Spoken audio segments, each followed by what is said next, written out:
육대장. 신선한 양지, 건강한 대파, 오래 끓인 사골 육수. 육개장 한 그릇에 온 힘을 다하니까 건강하다.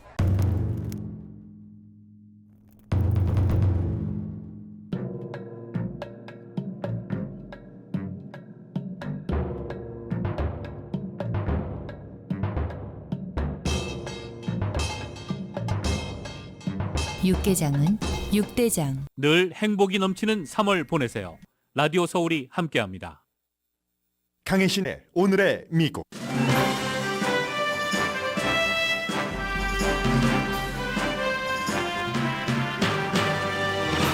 오늘은 세계가 지켜보는 미국의 이자율 인상 여부 결전의 날입니다. 제가 결정의 날이라고 써놓고 결전의 날이라고 전했는데 전하고 보니 결전의 날이 맞는 것 같습니다. 많은 사람들이 어느 날 갑자기부터 연방예금보험금 한도를 말합니다. 연방행정부가 아무리 작은 은행의 돈도 보증한다고 홍보해도 결론은 모든 케이스에서 대형은행의 돈을 입금하는 게 더 안전하다는 건 맞는 말입니다. 따라서 한인은행을 포함한 대형은행에 속하지 않는 은행들은 커스터머에게 대형은행이 아니어도 왜 안전한지를 납득시켜야 할 타이밍입니다. 주택 구입자들이 다운페이먼트를 줄여서 2월에 평균 다운페이먼트가 주택 가격의 10%입니다. 이자율과 관련이 있습니다. LA 통합교육구 노조 파업 이틀째입니다. 보통 파업을 하면 파업하는 노조가 비난을 받는데 오늘 LA타임즈에는 파업하는 게 이해가 된다는 칼럼이 실렸습니다. 연봉 44만 달러를 받는 교육감이 노조가 2만 5천 달러 노조원이 못 버는데 그 노조원들에게 이번 파업을 서커스를 한다는 트윗을 한 것도 논란입니다. 트럼프 전 대통령은 자신이 수갑을 차고 체포되는 걸 국민에게 보여주고 싶어 합니다. 가디언의 보도입니다. 국토안보부가 대규모 펜타닐 밀매 국경 단속을 시작했습니다. 한 여성이 돈을 모아 이동식 미용식을 차리려는 꿈을 이뤄가던 중 포기했습니다. 땅도 싸게 샀고 스쿨버스도 석 대 마련했습니다. 그러나 인종차별 때문에 손을 떼야 했고 신고를 했지만 경찰도 케이스를 곧 끝내버렸습니다. 시진핑 중국 국가주석이 러시아를 방문하고 같은 날 일본의 기시다 후미오 총리가 우크라이나를 방문했습니다. 결국은 시진핑 주석의 러시아 방문은 미국이 우크라이나를 더 강한 무기로 더 빨리 지원하는 결과를 낳는데 명분을 준 것 같아 보입니다. 여러분 안녕하십니까? 오늘의 미국 강혜신입니다. 세계 경제가 미끄러질 수도 있는 시점에 이자율, 미국의 인상 여부가 2시간 있으면 발표가 됩니다. 사실은 2시간 있으면 될 일을 세계가 주목하면서 쳐다보고 있습니다. 딜레마라는 말이 딱 맞는 말입니다. 이자율을 인상해야지 될 이유도 아주 훌륭한 이유가 있고 이자율을 내려야지 될 이유도 훌륭한데 두 가지 이유가 전부 팽팽합니다.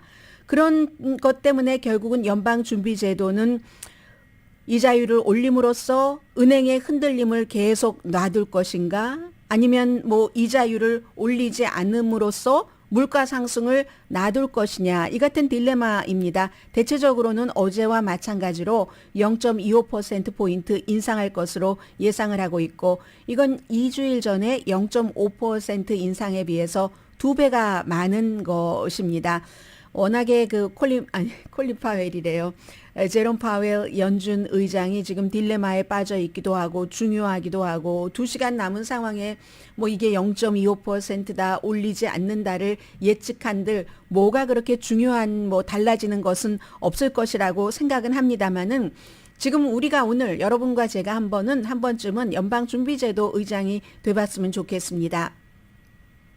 누구도 만족시키지 못하는 결정을 내려야지 되는 사람이 지금 제롬 파웰 연준 의장입니다. 투자가들에게는 재정 시스템 은행 무너뜨리지 않아야지 되죠. 왜냐하면 연준이 이자율을 많이 올려서 지금 망하고만 그런 은행들이 결국은 그 영향을 받아서 망하기도 했다는 거잖아요. 그러니까 이제 투자가들에게는 재정 시스템, 은행 시스템 무너뜨리지 않아야지 되는 거 맞습니다. 그런데 저희 연방준비제도는 더 많은 사람들이 어찌 보면 당장 영향을 받을 수 있는 물가 인상 이것도 잡아야지 됩니다. 이걸 이제 두 가지가 같이 갈 수 없는 걸 설득을 시켜야지 되는데 그런데 이 제롬 파웰 의장이 무슨 소통에 그다지 능한 편은 아니거든요. 지금까지 평가를 보면은 그래서 그에게도 도전이 될 것이다. 원래 변호사였고 트럼프 전 대통령이 임명을 했고 그렇게 돼서 이제 지금까지 왔는데 그렇지 않아도 물가 인상에 대해서 일시적인 것이다라고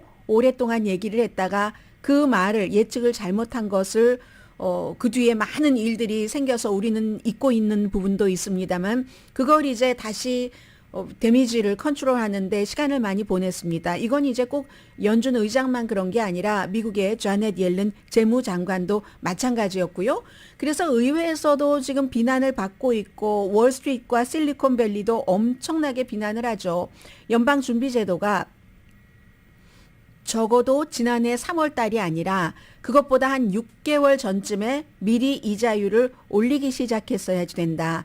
그래서 갑자기 이제 6개월 뒤부터 막 급하게 0.5%씩 쭉쭉쭉 올릴 게 아니라 서서히 조금 일찍 시작해서 전형적인 0.25%포인트로 해서 충격을 조금 줄였어야지 되는데 그게 갑자기 올리다 보니까 우리 은행들이 망하지 않느냐 이런 비난을 지금 하고를 있는 거죠.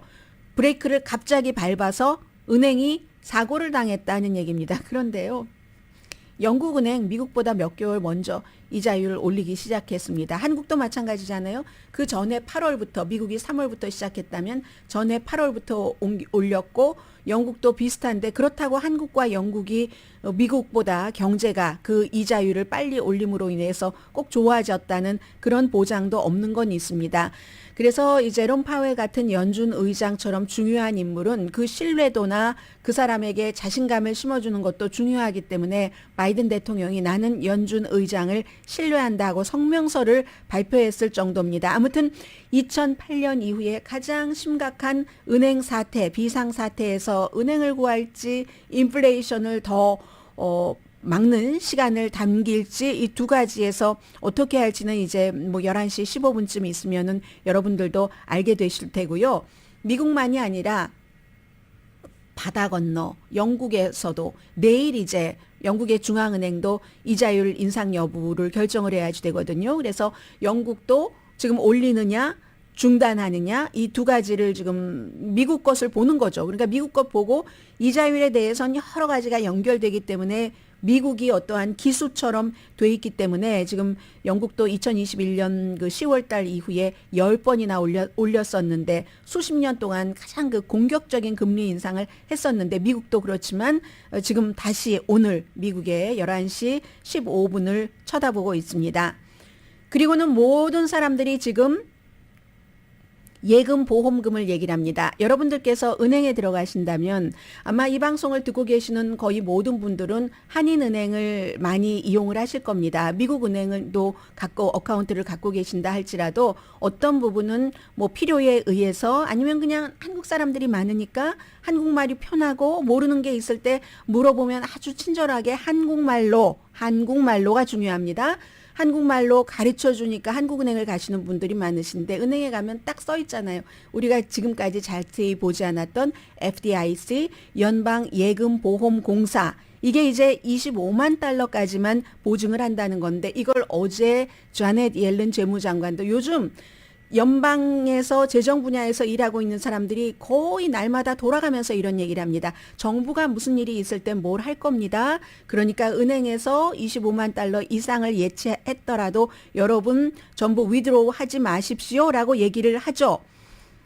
이것도 이제 재무장관도 말을 조금 바꾼 것이고 너무 큰 은행은 정부가 어떻게 하지만 작은 은행까지는 우리가 했다가 이건 아니다 싶어서 지금 어제 재무장관이 은행가 협회에서 작은 은행에 대해서도 실리콘밸리 뱅크나 시그니처 뱅크의 예금주의 돈을 모두 25만 달러 이상이었어도 보호한 것처럼 우리 그 같은 행동을 하도록 준비가 돼 있습니다. is ready라고 얘기를 했었습니다. 재정 비상사태를 막기 위해서 그런 거죠. 미국 텔레비전 틀면 요즘 맨날 뱅크런 그 얘기하잖아요. 그게 이제 그 말이고요. 전염병, 이 금융 시스템의 전염병, 누구 한 사람이 막 가서 찾기 시작하면 다 찾아서 은행에서 돈이 다 빠져나가면 뭐 어떻게 되겠어요. 나라가 굴러갈 수가 없는, 그걸 이제 막으려고 그렇게 하는 건데, 그런데 여기서 중요한 일이 있습니다. 여러분들께서 요즘에 한인은행에서 어떤 스테이트먼트를 은행에서 커스터머에게 보내는 편지를 많이 받아보실 겁니다. 지금 연방준비제도나 아니면 재무장관이나 백악관에서도 돈은 걱정하지 마세요라고 하고 실제로 그러한 준비를 어느 정도 하고 있는 것도 사실이지만, 예를 들어서 스몰 비즈니스들이 그 스몰 그 커뮤니티 뱅크를 이제 스몰로 보고, 그리고 중간이 이제 리저널 뱅크라고 하잖아요. 지역에 지점이 좀 더 전국적으로 많은, 그리고 리저널 뱅크보다 더 큰 은행이 빅뱅크죠. 그러니까 그래서 한인 은행들은 스몰한 규모는 아닙니다. 중간 정도의 규모이지만 커뮤니티를 바탕으로 하기 때문에 커뮤니티 뱅크라고 얘기를 하고 있는데, 만약에 지금 연방 정부에서 얘기하는 것처럼 은행들이 그럴 일이 없어야지 되고 없겠지만, 지금처럼 보면은 만약에 이 지역의 커뮤니티 은행이 다 뭐 예를 들어 줄줄이 도산을 하고 말 때, 그때 정부가 그 많은 돈을 갑자기 그런 일이 일어나고 있다고 할 때 커버할 수 있는가? 커버를 만약에 한다면, 이게 지금은 예방 차원이기 때문에 의회에서도 아무 말 하지 않지만, 정부 돈을 써서 그걸 다 막아준다고 할 때는 그때는 문제가 달라집니다. 테크니컬리 재무장관도 25만 달러 이상 되는 것 저희가 다 할 준비가 돼 있습니다. 하지만 최악의 상황에 좀비처럼 은행들이 다 무너진다고 할 때도 연방 정부가 그렇게 돈을 쓸 수 있는 건 아닙니다. 그때는 의회에서 가만히 있지 않죠. 그렇기 때문에 지금 여기서 moral hazard, 은행이 남의 돈으로 도박을 한다, 갬블이다. 남의 돈으로 제가 며칠 전엔 돈 장사라고 말씀을 드렸는데, 도박을 하다가 이게 좋겠지 하고 남의 돈으로 투자했다가 그게 안 되니까 지금 망하고 마는 거잖아요. 아무튼 그래서 최종적으로 막 은행들이 갑자기 막 망하기 시작할 때까지도 정부가 모든 25만 달러 이상까지를 다 보장해 줄 수 있느냐, 여기에 대해서는 답할 사람이 없습니다. 의회가 지금은 이 분위기를 막아야지 되기 때문에 가만히 있지만, 그리고 실제 그런 일이 일어나지 않았기 때문에, 만약에 그런 일이 일어난다면은 그러면은 이제 어떻게 될지 모르는 일이거든요. 그렇기 때문에 한마디로 결론은 사실은 큰 은행에 입금을 하는 게 안전한 거 사실입니다. 지금 전체적으로 지금 보험 들어있는 것을 보면은요, 작은 은행들과 큰 은행들이 만약에 은행이 망했을 때 내가 돈을 보험으로 커버받을 수 있는 것은 큰 은행이 훨씬 많습니다. 뱅크 오브 아메리카가 제일 큰 은행인 그 JP 몰건 체이스보다도 더 보험이 많이 들어 있어요. 뱅크 오브 아메리카는 뭐 50% 뭐 예를 들어서 그 정도는 되고, 그 JP 몰건 체이스는 그거보다 조금 작고 이런 식이거든요. 그에 비해서 얼마 전에 망한 실리콘밸리 뱅크는 5%도 안 되잖아요. 95% 이상이 사실은 보험으로 커버되지 않는 것이었는데 연방 정부에서 이리저리 해서 처리를 해준 겁니다. 그래서요, 첫 번째, 큰 은행에 돈을 두는 게 안전한 건 맞다. 그러면 두 번째, 여기서 작은 은행은, 커뮤니티 은행은 뭐 한국 은행들이 아주 작지는 않지만 아주 작은 은행은 보통 자산이 10만 달러 뭐 그 아래에 있는 정도. 한인 은행들은 거의 10만 달러보다 큽니다. 뱅크 오브 호프가 자산이 190억 달러, 10만 달러가 아니라 10억이요. 그리고 이제 한미뱅크가 요즘 한미뱅크에서 편지 많이 받으시죠? 73억 달러. 다음이 이제 뭐 그 우리뱅크가 뭐 31억 달러. 그 뒤에 쭉쭉쭉쭉 해서 신한뱅크와 CBB가 뭐 19억, 18억 이 정도 되니까 아주 스몰 은행은 아니에요. 그렇다고 조금 더 규모가 확실하게 큰 리저널 은행이라고 볼 수도 없죠. 왜냐하면 한인 은행들도 확장해 나가려고 하지만 다른 뭐 중국계 사람들, 히스패닉계 사람들은 좀 있겠네요. 하려고 하지만 아직까지는 고객의 몇십 %가 한국 사람들이겠습니까? 여러분들 은행에 가보시면 알잖아요. 분명히 커뮤니티 은행 맞습니다. 그래서 기본적으로는 큰 은행에 입금을 할 때 내 돈이 보호된다는 걸 확실하다. 그러면 작은 은행, 대형 은행보다 작은 한인은행들은 어떻게 우리의 커스터머에게 우리 은행에 돈을 입금시킨 것도 안전합니다라고 확인을 해 주셔야지 됩니다. 그런데 그게 말로만 확인을 할 것이 아니라 우리가 어찌어찌해서 구체적으로 여러분들께서 25만 달러 이상을 우리 은행에 입금을 하셨어도 보호받으실 수 있습니다 하는 것을 얘기를 해줘야 되잖아요. 그래서 그 작업이 한인은행에서는 있어야지 된다는 것을 말씀드리고요. 요즘 은행은 하루 종일 회의하시느라고 무척 바쁘시리라고 생각이 됩니다. 그리고 또 하나는 편지를 받아보시는 분들은 아시겠지만 지금 한 은행에서 편지를 받으신 분이 이제 제보를 해주신 건데 은행장 이름으로 된 그 은행이 안전하다고 이제 영어로 이메일을 보냈는데 한국인이 한인은행에서 거래를 하는 대부분이 한국인이라는 생각을 모를 리가 없는데 이분은 이제 약간 기분이 나쁘신 거예요. 그래서 기분 나쁘다는 표현을 하시고 한국어로 메일을 보내면은 뭐가 잘못되느냐 이런 불만도 말씀을 해주셨고 그래서 커뮤니티 은행은 지역을 기반으로 지역 주민들의 이익을 더 깊게 이해해서 주민들이 이용을 하는데 그리고 그 커스터머의 거의 이분은 다른 용어를 사용하셨어요. 한인인데 이런 그 발상은 은행 경영진과 이사들의 어떠한 뭐 좋지 않은 생각 때문일 것이다라고 불만을 얘기를 해주셨는데 예, 저도 이제 은행에서 여러 가지 스테이트먼트를 받아보면서 늘 드는 생각이 그런 생각이었습니다.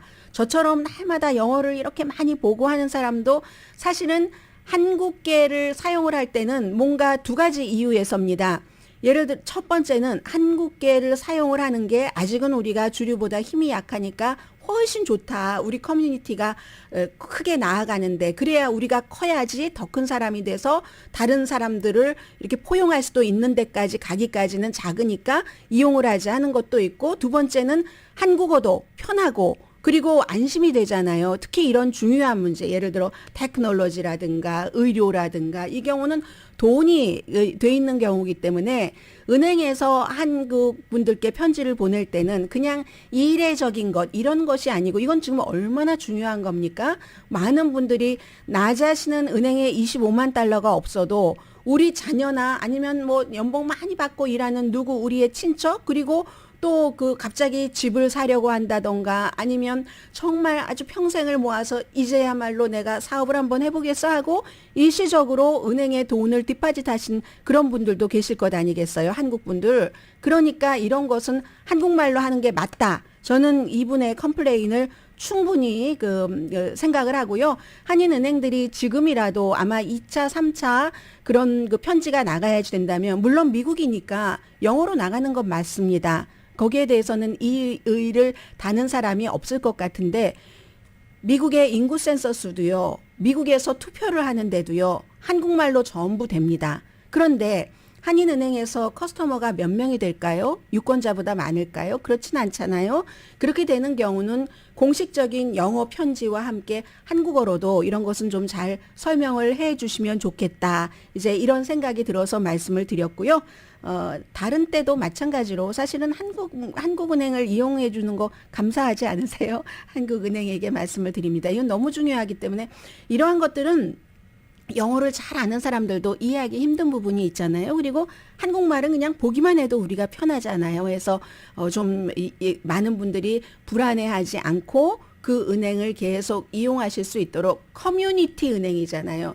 미국의 빅뱅크는요. 신경 안 씁니다. 누가 가서 얼마라든지. 그 사람들은 더 거대한 빅한 프로젝트를 갖고 있기 때문에 리저널 은행 그 다음에 이제 커뮤니티 은행이 가장 커뮤니티와 가깝게 고객이 그렇잖아요. 그리고 그 커뮤니티에 맞게 프로그램을 만들어줬고 은행이 그만큼 성장하면 커스터머가 그만큼 써줬기 때문에 그렇기 때문에 별것 아닌 것 같지만 좀 이런 중요한 것은 한국계에서는 한국말로도 좀 편안하게 해주셨으면 하는 마침 이제 청취자분의 컴플레인이 있었기 때문에 전해드립니다. 제가 오늘 다른 것까지 이 섹션에 하려고 했는데 여기서 마무리하겠습니다.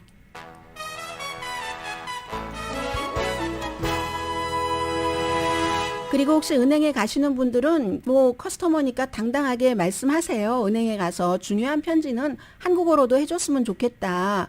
그리고 한국어로 해줬으면 좋겠다라고 얘기를 하면 그건 법으로 안 됩니다라든가 뭐라든가 얘기를 할 것 아니에요. 법으로 안 되는 것은 없는 것이고 해서 보통 우리 커스터머들은 우리가 받을 수 있는 그런 많은 것들을 받고 그래야 이제 같이 성장을 하죠. 또 안심을 하고 은행에 또 돈을 맡기기도 하고요. 말씀드렸나요? 오늘의 미국은 안 드린 것 같네요. 감으로 신용의 상징 유한양행 건강식품과 누구나 젊어지는 얼굴 피부과학 셀리온, 이민법 가정법 전문 제인정 종합법률사무소, 프리미엄 고기 쌈밥 전문 레스토랑 쌈, 재래식으로 직접 만든 검정콩 생순두부 수라원 순두부, 총 20억 달러 승소, 교통사고와 상해 전문 브라이언 타필라와 CG 변호사그룹 공동 후원입니다. 잠시 뒤에는 오늘 LA 통합교육구 노조 파업 이틀째인데요. 여기에 자녀가 LA 통합교육구에 다니지 않는 모든 분들께도 해당되는 공통적인 요소가 있고요. 그리고 두 번째 말씀드릴 것은 사실은 오늘 전국적인 탑 뉴스거든요. 탑 이슈거든요. 뉴욕의 대배심이 다시 모였기 때문에 트럼프 전 대통령을 기소할 것인가 기소하지 않을 것인가. 여기서 기소를 당해도 미국에서는 대통령 선거에 출마할 수 있나? 그런 부분이요. 그것보다 더 나간 것도 할 수 있나? 잠시 뒤에 법적으로요. 전해드립니다.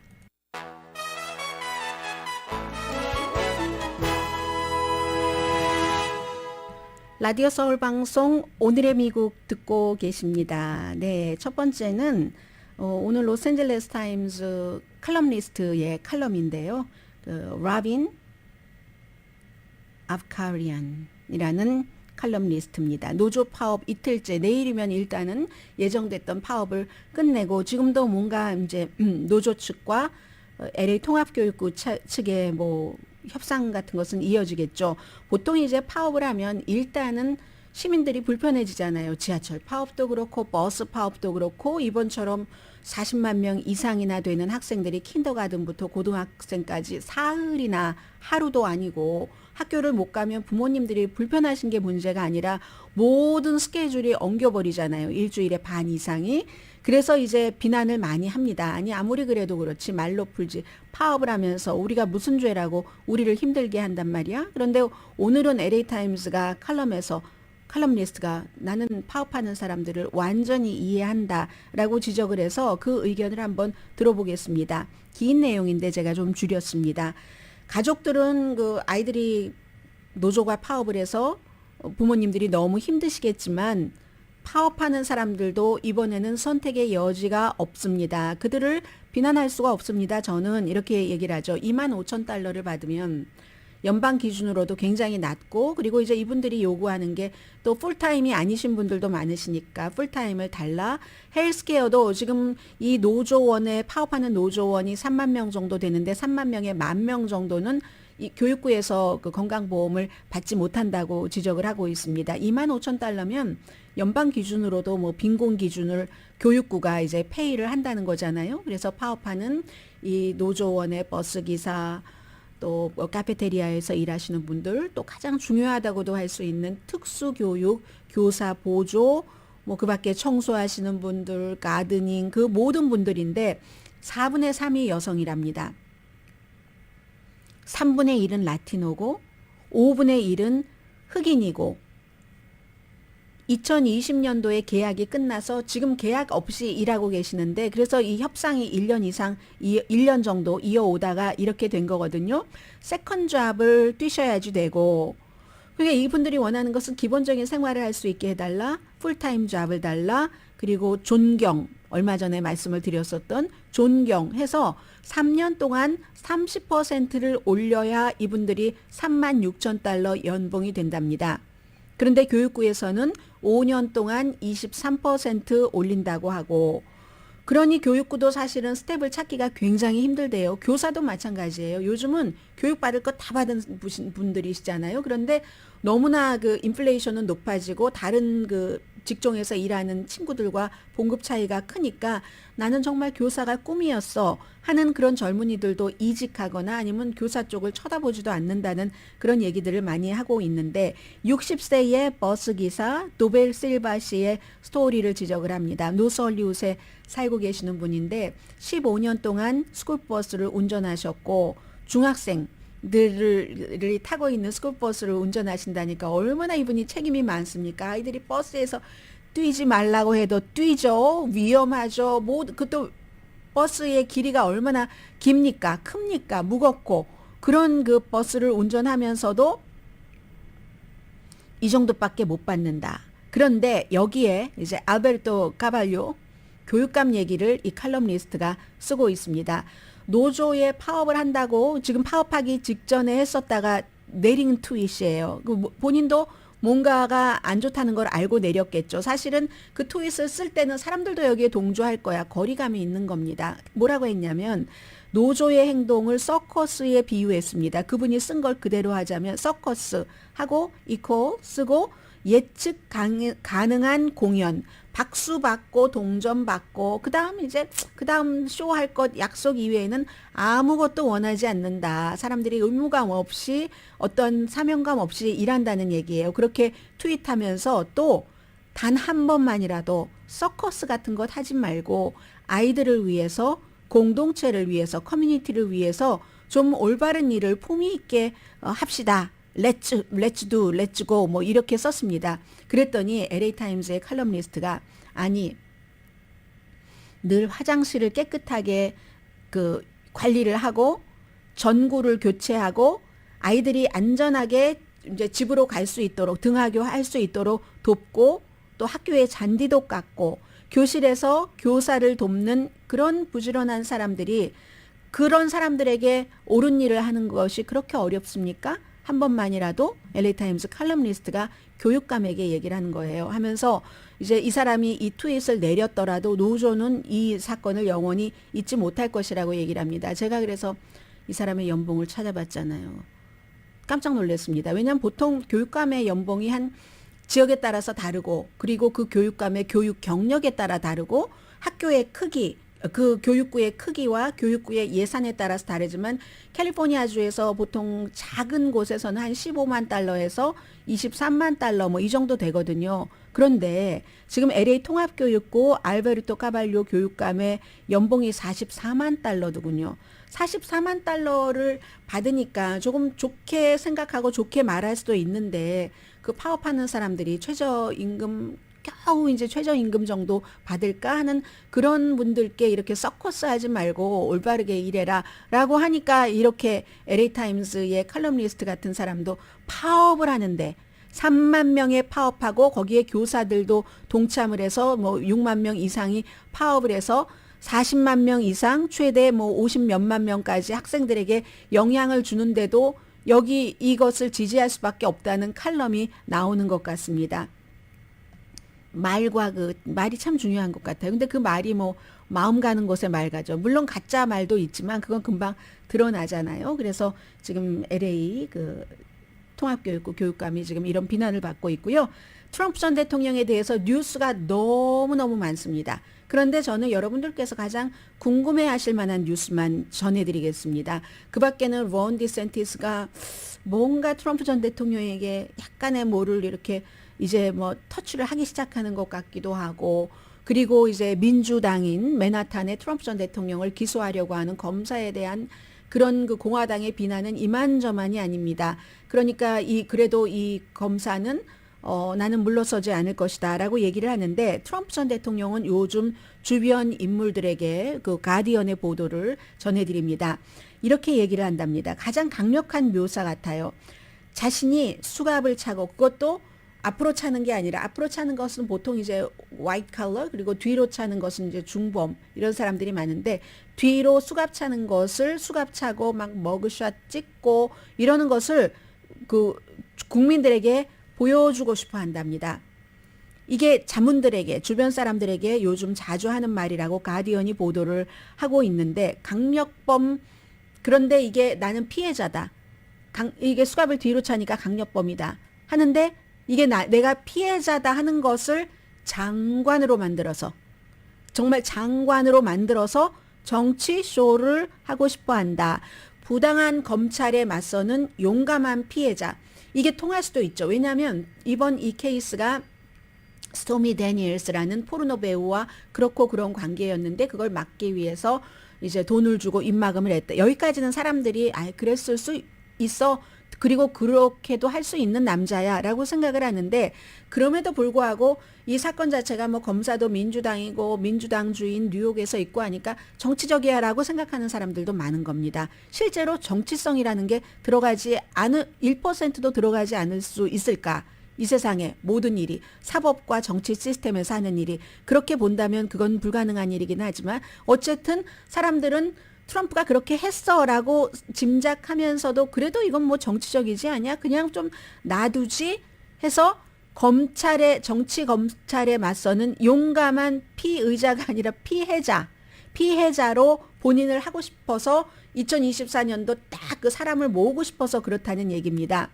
만약에 중요한 것은 검사가 뭐 나와서 사진 찍기 안 하게 그렇게 할 수도 있어요. 그리고 보통 사람들은 그렇게 하기를 원치 않죠. 그걸 피하고 싶어 하는 걸 트럼프 전 대통령은 하고 싶어 하는 겁니다. 그걸 자산으로 삼아서 돈도 모으고 선거에서 딱 사람들을 본인의 주변으로 뭉치게 하는 그런 것.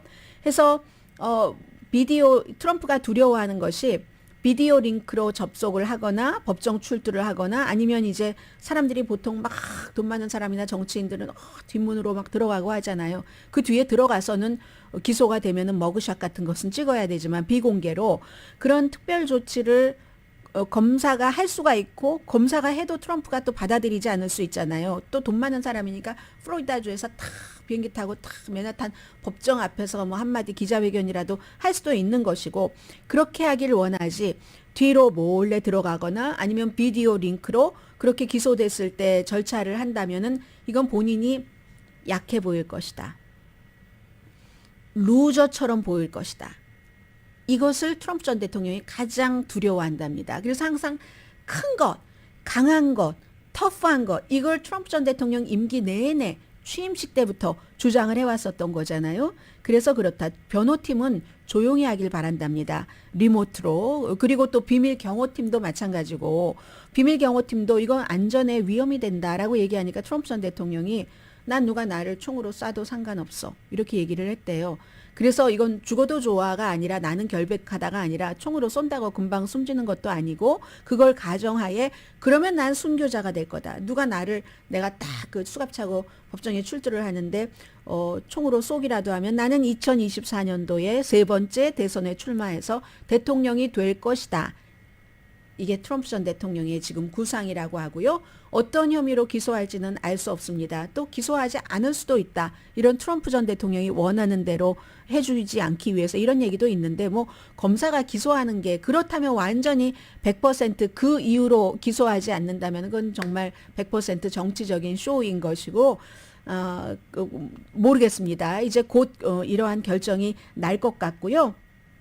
여기서 여러분들이 궁금한 것이 그러면 스토미 데니엘스라는 여성과 그렇고 그런 관계여서 입막음을 하기 위해서 돈을 줬다. 13만 달러를. 그건 불법이 아닙니다. 미국에서. 불법이 아닌데요.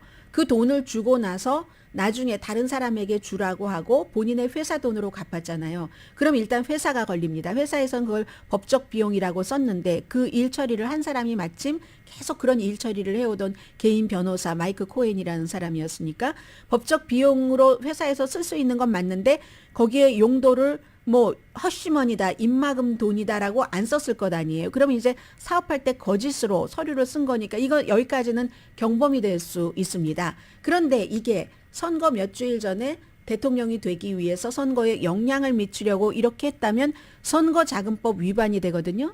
그래서 최고 징역 4년까지 처해질 수 있는 이 케이스 하나만으로 그렇게 되는 겁니다. 그런데 그것보다는 사실은 그가 유죄로 확정이 되고 나면은요, 유죄로 확정돼도 미국 법에는 대통령 선거에 출마하지 못한다는 게 없어요. 그거 아시잖아요. 나이가 몇 살 이상이고 미국에서 태어났으면 그러면은 뭐 미국 대통령 선거에 출마할 수 있다. 뭐 범법자가 출마하는 경우도 없었을 테고요. 그 당시에 법을 만들 때. 그렇기 때문에 심지어 유죄로 확정되고 뭐 감옥에서도 대통령도 할 수 있다. 뭐 예를 들어 법의 해석을 넓게 하자면 그렇다는 겁니다. 그런데 문제는 아무리 그렇게 됐을 때 공화당이 뭉쳐도 기소가 되고 나면은 법적인 절차를 치러야 되잖아요. 그러니까 이게 보통 사람도 법원에 왔다 갔다 하는 거 얼마나 힘든데 선거 캠페인을 치르는 사람이 법원에 왔다 갔다 하고 법적인 대응을 하려면 정신이 산만해지지 안 산만해지겠습니까?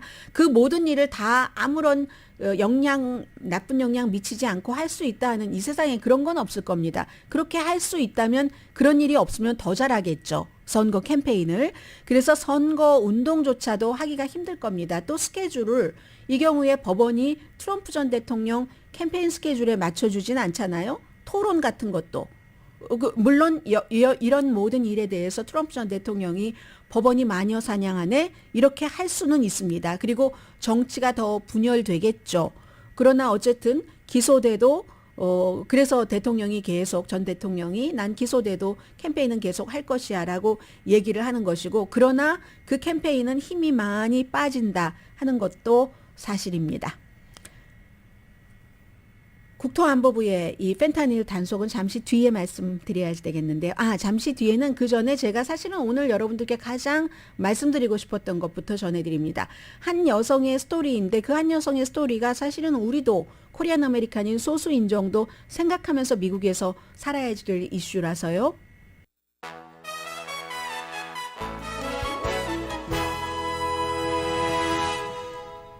라디오 서울 방송 오늘의 미국 듣고 계십니다. 어른들의 뭐 확실한 수비수 하고 박찬호 씨가 얘기를 하니까 한인은행들 나이 드신 분들 많이 이용하시잖아요. 그분들께 친절하게 무슨 문제 있으면 한국어로 번역본도 하나 넣어주시기 바랍니다. 자, 세 번째 이 스토리죠. 이 스토리는 제가 미국 매체에서 본 게 아니라 영국 매체에서 봤는데요. 가디언이 직접 막 미국에 취재도 하고 했었는데 오래오래 울었다 한 여성이 엔젤 피트먼이라는 그런 21살 여성입니다. 이 여성은요. 아프리칸 아메리칸이에요. 아프리칸 아메리칸이 헤어에 굉장히 신경을 쓰잖아요. 어렸을 때부터 꿈이 이동식 미용실을 하는 거였습니다. 왜 모든 게 다 이동식이 있는데 헤어를 다듬어주는 그런 이동식 그 뷰티 살롱은 없네 해서 17살 때부터 돈을 모아서 노스캐롤라이나주에서 어떤 규제가 없는 땅을 1에이커 조금 넘게 사고 $10,000 주고 그리고 스쿨버스를 3대를 샀습니다. 한 대에서는 본인이 생활을 하고 나머지 2대를 헤어살롱으로 하기 위해서 그랬던 거죠. 그러면 다른 사람의 머리를 예쁘게 꾸며주면서 돈도 벌고 운전도 하고 싶었고 그리고 어떤 때는 또 다른 사람들이 부르면 집으로 가서 헤어스타일 해주는 그런 거 많잖아요. 요즘은 팬데믹 이후에 한국 분들도 많이 한국의 그 헤어 디자이너들도 많이 하시는데 예전부터 미국 사람들은 그런 경우가 많이 있는 걸 봤습니다. 부부가 이제 헤어드레서를 집으로 초대를 해서 딱 그 집에서 받고 하는 그런 분들이 많으신데 그렇게 할 수도 있고 또 어떤 때는 내가 홈리스 피플의 헤어도 다듬고 뭐 수감자의 헤어도 다듬고 이런 꿈을 꿨는데 시작하기 전부터 꼬였습니다. 백인이 많은 지역이래요. 로완 카운티의 솔스베리라는 곳에 땅을 사고 버스까지 다 놨는데 어느 날인가 딱 거길 갔는데 바로 그 앞에 빈 땅에 그 앞에 집이 있었는데 나이 든 백인이 계셨대요. 보는데 왠지 좀 섬뜩했다는 그러나 본인에게 위협은 아니었다고 해요. 그리고 이제 그런 것들이 이제 땅이 크로징이 끝나고 일주일 뒤에 엄마와 같이 버스를 그곳에 내려놓았더니 그 남자분이 아니 여기 왜 왔어? 그늘이 필요해? 이러시더래요. 전과 조금 달라졌네 하다가 이제 그곳이 백인이 79% 흑인이 17%인 곳인데 짐 크로 시대 인종차별 엄청 많았던 곳이죠. 역사적, 경제적, 사회적으로 흑인에게 굉장히 차별이 심하고 백인 우월주의자에게 강했던 그런 곳이다 하고 노스캐롤라이나 대학교 역사학 교수가 얘기를 합니다. 듀크 대학교의 교수도 얘기를 했고요. 버스를 내려놓고 다시 일주일 뒤에는 엄마, 아빠, 부모와 함께 갔답니다. 그랬더니 그때부터 인종차별이 본격적으로 이웃의 행동이 폭력적으로 시작이 됐는데 그 백인 남자분이 그늘이 필요해? 이러더니 이제 총을 들고 이 사람들이 있는 내내 그리고 떠나라고 그러니까 이게 내 땅인데 내 땅이 네 땅이 돼버렸다는 거예요. 그 이웃의 땅이. 버스는 망가져 있고 유리창은 깨져 있고 인종차별적인 언어가 여기저기 써 있고, 그리고 그 남자는 전에는 그런 게 없었는데 자신의 그 앞들 전체에 남부 연합기를 걸고 나치 문장에 KKK 사인도 전에는 없었던. 그래서 이 같은 반달리즘을 보고 야 저게 혹시 거기에 폭탄이 설치돼 있으면 어떻게, 너무 걱정이 됐고 해서 경찰에 전화를 했더니 쉐리프가 도착을 했습니다. 보고 나서 뭐 언제나 이런 식이에요 하고는 보고서만 쓰고는 끝냈답니다. 가디언이 그 쉐리프 국장에게 물어봤어요. 마크 맥데니엘이라는 사람에게. 그랬더니 그런 일은요, 제가 이 일을, 쉐리프 일을 시작하기 전부터 이곳에서는 있었던 것이고요. 이게 타겟 공격이 아니잖아요. 그리고 이웃은 백인 우월주의자들이 많으니까 언제나 저런 사인을 붙입니다. 밤에 몰래 들어가서 그렇게 했다고 생각되지도 않고요. 한다는 겁니다. 그런데 당한 사람은 이건 분명히 인종차별이고 이래서는 안 된다 했는데 결국은 경찰조차 나를 보호해주지 않으니까 떠날 수밖에 없었고, 증인도 없고 비디오도 없고, 사건은 경찰이 바로 종결시켜 버렸답니다. 그런데 쉐리프가 체포를 한들 그 뒤에 처벌할 법도 마땅치 않고요. 그 지역에서는. 그래서 아빠가 아이에게 꿈을 심어줘서 그 같은 꿈이 이만큼은 이루어졌는데 안 되겠다. 생명보다 더 중요한 게 어디 있겠느냐 해서 손해를 감수하고 어머니 아버지가 사는 그 샬롯으로 다시 돌아갔는데 너무 상처받아서 울고 또 울었는데 이제 21살밖에 안 됐잖아요. 내가 내 얼굴 색깔 때문에 남한테 저렇게 미움을 받는다고 생각하니까 더 아팠다고 얘기를 하고요. 여기서 이제 미국인 기질이 나옵니다. 여기서 끝난 게 아니에요. 이 젊은 여성이 지금 기금을 모은답니다. 돈을 많이 잃어버렸으니까 좀 덜한, 인종차별이 덜한 샤롯의 땅을 사서 그렇게 하도록 버스 2대는 지금 가지고 왔대요. 샤롯으로. 그런데 보관료가 또 장난이 아니고요. 한 대는 너무나 반달리즘이 심해서 그래도 그것도 고쳐서 가지고 오려고 한답니다. 해서 생명까지 내놓고 거기서 그럴 수는 없지만, 하나 교훈은, 흔들리지 않는 교훈은 경찰도 복지부동이구나. 어떤 사람은 인종차별이 많이 괜찮아졌다고 끝났다고 하지만 인종차별은 항상 카펫 아래에 있다. 백인 남자가 처음에는 괜찮아 보이다가 점점 이렇게 드러내는 것처럼. 그래서 오래오래 울었다. 여기까지가 이 여성의 스토리입니다.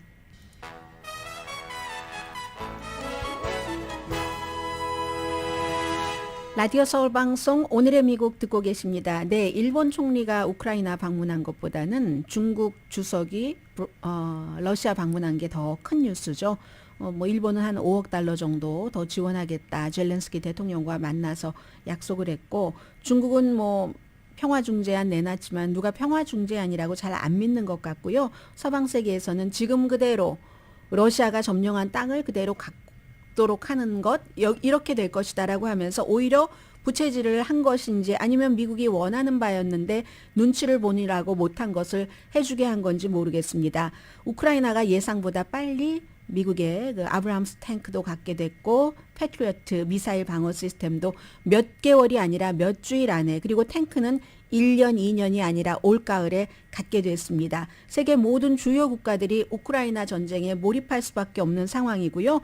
이미 오클라호마에서 미군 기지에서 우크라이나의 군인들 65명이 미사일 방어 시스템 작동하는 훈련을 받고 갔다고 하고요.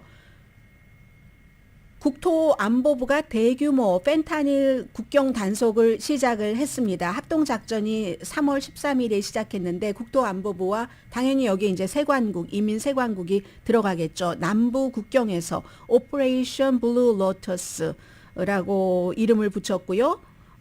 연인데요.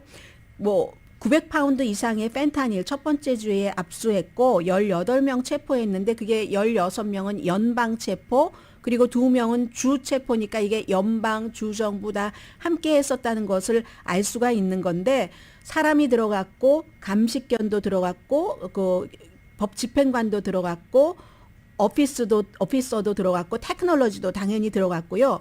펜타닐이 오피오이드는 맞는데 이게 이제 모르핀보다도 100배나 강하고 헤로인보다도 25배에서 50배까지 강하니까 작은 양만 먹어도 숨지잖아요. 2021년도에 질병통제국 발표에 따르면 10만 7,622명이 펜타닐 때문에 사망을 했습니다. 그래서 이제 이것 막기를 이제 연방 정부에서 국경부터 막기를 대대적으로 시작했다는 내용이고요.